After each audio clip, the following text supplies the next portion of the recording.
Michelin, une meilleure façon d'avancer.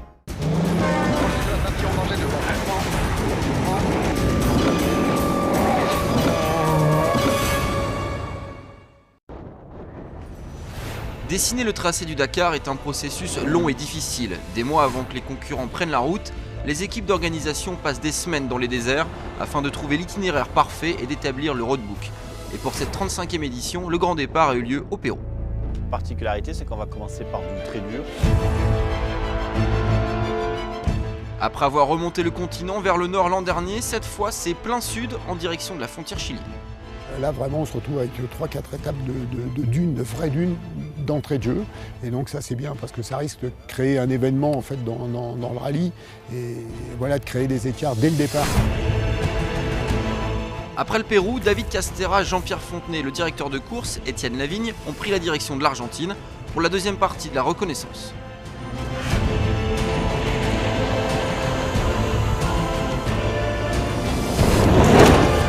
L'Argentine, c'est particulier cette année puisque c'est le cœur du rallye, ça sera juste avant la journée de repos et après la journée de repos.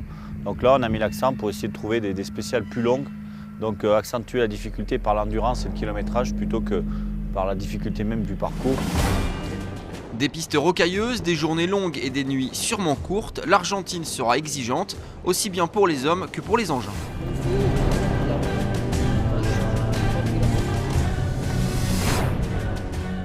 Et il faut prendre en compte aussi qu'il fera bien évidemment très chaud au mois de janvier.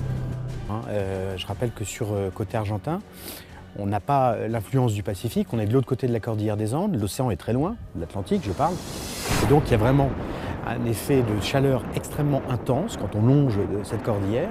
Donc sur Salta, Tucumán, jusqu'à Cordoba, La Rioja, Fiambala, toutes ces étapes en Argentine sont véritablement très chaudes. Toujours sous une chaleur de plomb, le Dakar sera loin d'être terminé après la journée de repos avec les étapes les plus dures au Chili.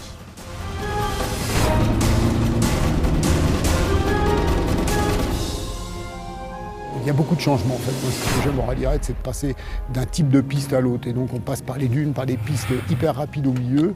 Normalement, le lendemain de la journée de repos, on a toujours une petite spéciale de remise en jambe, alors que là, vraiment, on a une grosse spéciale le lendemain de la journée de repos. Donc ça, c'est pareil. Ça va un petit peu bousculer les habitudes et je pense que c'est bon pour tout le monde parce que c'est à la fois plaisant et à la fois étonnant.